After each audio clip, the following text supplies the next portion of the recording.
नमस्कार, मी आशिष मगर. स्वागत आहे तुमचं एटीएम गुरु या युट्यूब चॅनलवर.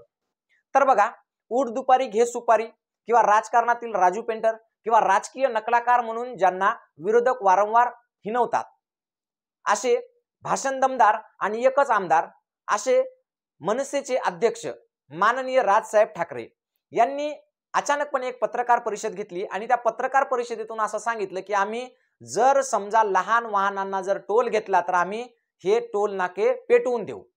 बरं, आता हे लहान वाहनांना टोल घेतला तर पेटवून देऊ असं का म्हणले? कारण त्यांचेच मित्र असलेले ज्यांनी 4 दिवसापूर्वीच त्यांच्या घरी जाऊन भेट दिलेली एका कार्यक्रमानिमित्त, त्यांचे राजकीय अत्यंत घनिष्ठ संबंध असलेले आणि सध्या महाराष्ट्राचे उपमुख्यमंत्री असलेले त्यांनी असं सांगितलं की लहान वाहनांना म्हणजे हलक्या वाहनांना टॅक्स लागणार नाही. कोणता? टोल टॅक्स जो या रस्त्यावर घेतला जातो तो लागणार नाही. म्हणजे त्यांनी लागणार नाही म्हणून सांगितलं, परंतु टोल मध्ये मात्र त्यांना टॅक्स लागतोय हे सुद्धा तेवढंच खरं आहे. आणि मग त्यांनी लागणार नाही म्हणून सांगितलं तरी टॅक्स लागतोय म्हणून लगेच राजसाहेबांनी पत्रकार परिषद घेतली आणि पत्रकार परिषदेमधून सांगितलं की जर टॅक्स लागत असेल लहान वाहनांना तर आम्ही काय करणार? आंदोलन करणार किंवा टोल नाके पेटवून देणार.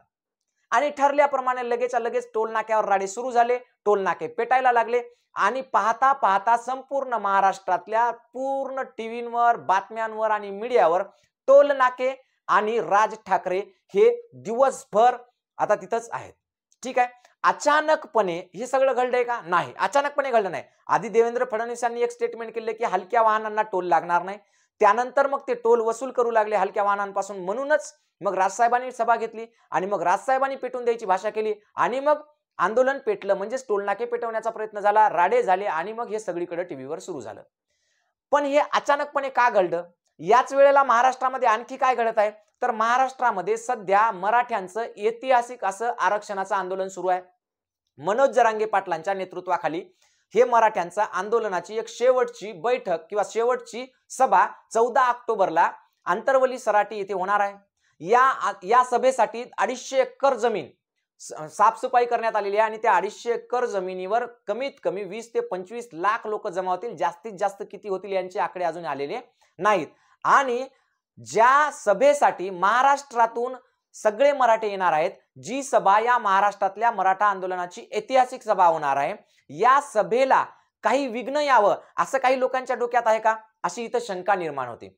कारण सभेला 3 दिवस बाकी असताना जर अचानकपणे टोल नाक्याचं आंदोलन किंवा टोल नाक्याची ही तोडफोड समोर येते आणि एक वेगळा मेसेज जातो आणि सोशल मीडियामधून मराठा आरक्षणाला जी काही बातमी मिळत होती किंवा मराठा आरक्षणावर जी काही चर्चा होत होती ती मीडियातून अचानकपणे गायब होते आणि सगळं फोकस टोल नाक्यावर होतं आणि सगळ्या बातम्या या फक्त राजसाहेब ठाकरे आणि टोल नाके, राजसाहेब ठाकरे आणि टोल नाकेच दाखवतात आणि मराठ्यांचा मुद्दा बाजूला निघून जातो. हे काय आहे? हे अचानकपणे घडतंय का? हे अचानकपणे मुळीच घडत नाही. याच्यामध्ये 100% कुठेतरी माशी शिंकते अशी सर्वसामान्यांना शंका आहे. सर्व मराठ्यांना याबद्दल शंका आहे.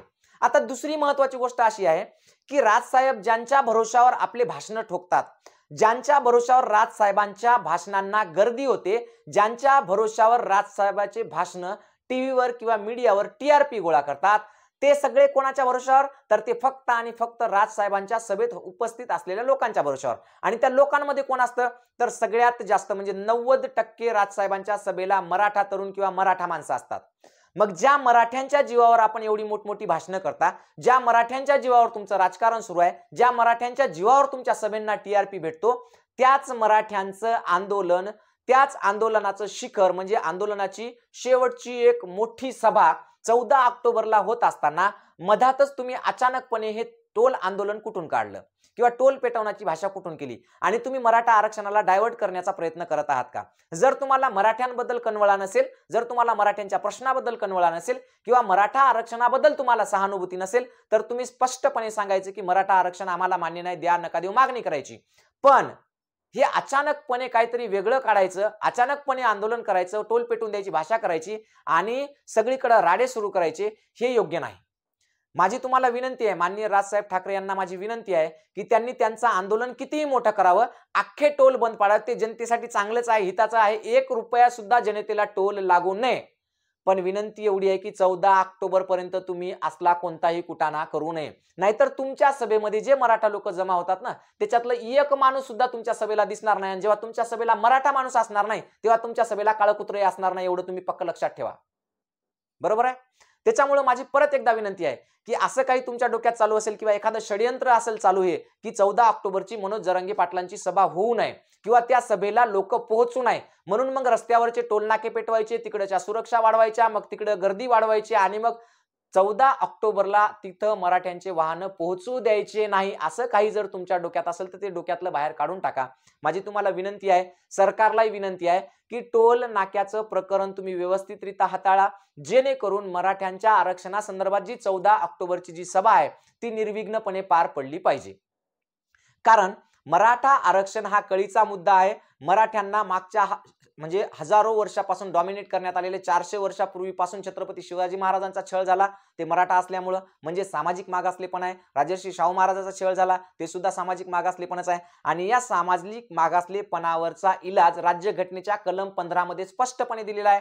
कलम 15 उपकलम 4 मध्ये असं लिहिलेलं आहे की सामाजिक आणि शैक्षणिक मागासलेपण असेल तर त्यांना विशेष आरक्षण देण्यात यावं.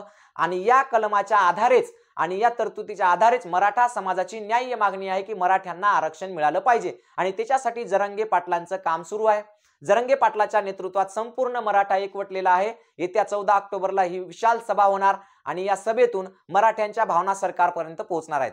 पण ही सभा निर्विघ्नपणे पार पडावी म्हणून सरकारनं सुद्धा याची विशेष काळजी घेतली पाहिजे. आणि परत एकदा राजसाहेबांना माझी विनंती आहे की राजसाहेब, ज्यांच्या भरोश्यावर तुम्ही सभा गाजवता त्यांच्या आरक्षणाची लढाई आहे, जीवन मरणाची लढाई आहे. तुमचे हे असले आंदोलन, टोल पेटवून देण्याची भाषा आणि हे राडे रुडे सगळे काय आहेत ते नंतर करा, नाहीतर तुम्हाला तुमच्या सभेत एकही मराठा माणूस दिसणार नाही, अशी सर्वसामान्य मराठा माणसांची भावना आहे.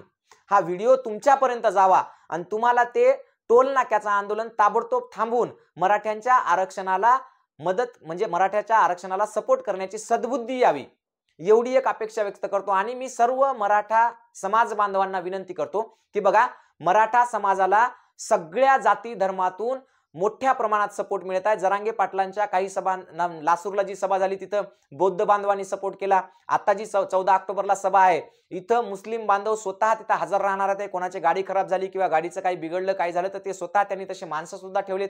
म्हणजे जागोजागी वेगवेगळ्या धर्मातले, म्हणजे बौद्ध असतील, मुस्लिम असतील, आदिवासी असतील, सगळ्या जाती धर्मातली माणसं ही मराठा आरक्षणाला उत्स्फूर्तपणे सपोर्ट करत आहेत. आणि ग्राउंड लेवलवर आपण सगळे एक आहोत. आपण सगळे माणसं 18 पगड जाती ह्या शिवरायांच्या शिकवणीनुसार एकत्र आहोत, हे याच्यातून दिसून येत आहे. आता फक्त काही राजकीय लोक असे आहेत की ज्यांना वाटते की मराठ्यांना आरक्षण मिळू नये आणि मराठा आरक्षणाचा भाग होऊ नये. कारण मराठा आरक्षणाचा भाग झालं की आरक्षण इथून पुढे कधीही संपणार नाही आणि राज्यघटना सुद्धा इथून पुढे कधीही असुरक्षितता येणार नाही. त्याच्यामुळे मराठ्यांना आरक्षणात प्रवेश मिळू नये म्हणून काही विशेष वर्ग, विशेष घटक हा प्रयत्न करत आहे. आणि या प्रयत्नामुळेच मी याच्यापूर्वी एक व्हिडिओ टाकला होता ज्या व्हिडिओमध्ये असं सांगितलं होतं की तुम्हाला नांदेडचं जे सरकारी दवाखान्याचं प्रकरण झालं तिथं अचानकपणे अॅट्रॉसिटी का दाखल झाली आणि अॅट्रॉसिटीनंच पूर्ण 2 दिवस सोशल मीडियावर धुमाकूळ का घातला, त्याचंही कारण तेच आहे की मराठा आरक्षण डायव्हर्ट करणे. आणि या टोल नाक्याचा सुद्धा स्पष्ट उद्देश सध्या तरी तोच दिसून येत आहे की मराठा आरक्षणावर जे फोकस आहे ते डायव्हर्ट व्हावा. कुठेतरी 2-3 दिवस मराठा आरक्षण टीव्ही वरून, सोशल मीडियावरून बाजूला निघून जावं आणि मराठा आरक्षणाची जी सभा होणार आहे त्या सभेला जो प्रतिसाद मिळणार आहे त्या प्रतिसादामध्ये काहीतरी कमतरता निर्माण व्हावी. आणि म्हणूनच फक्त हे टोल नाक्याचं प्रकरण इथं सुरू झालेलं आहे. आणि जर हे असं नसेल तर उद्याच्या उद्या राजसाहेबांनी पत्रकार परिषद घ्यावी आणि त्याच्यामध्ये स्पष्टपणे सांगावं की टोल नाक्याचं जे आंदोलन आहे किंवा टोल नाका पेटवून देण्याची मी जी भाषा केलेली आहे ती जरी जनतेच्या हितासाठी असली तरी जोपर्यंत 14 ऑक्टोबरची सभा होत नाही तोपर्यंत टोल नाका हा विषय त्यांच्यासाठी बंद झालेला आहे असं त्यांनी स्पष्टपणे सांगावं. तरच आम्हाला असं वाटेल की राजसाहेब ठाकरे हे मराठा आरक्षणाच्या बरोबरीने आहेत. नाही तर मग राजसाहेब ठाकरे यांच्या सभेला इथून पुढे एकही मराठा दिसणार नाही. ही मात्र काळ्या दगडावरची रेष आहे. कारण आता मराठा एकवटलेला आहे, आता मराठा एक झालेला आहे. म्हणून ठाकरे साहेब तुम्ही ठरवा. आणि तुम्हाला सुद्धा मराठा बांधवांना, सगळ्या माझ्या समाज बांधवांना माझी विनंती आहे की हा व्हिडिओ त्यांच्यापर्यंत गेला पाहिजे आणि त्यांनी उद्याच्या उद्या पत्रकार परिषद घेऊन सांगितलं पाहिजे की 14 ऑक्टोबर पर्यंत टोल नाका हा विषय राहणार नाही. त्यानंतर पुढचं पुढे पाहू. ठीक आहे, धन्यवाद. थांबतो इथं. जय हिंद, जय महाराष्ट्र.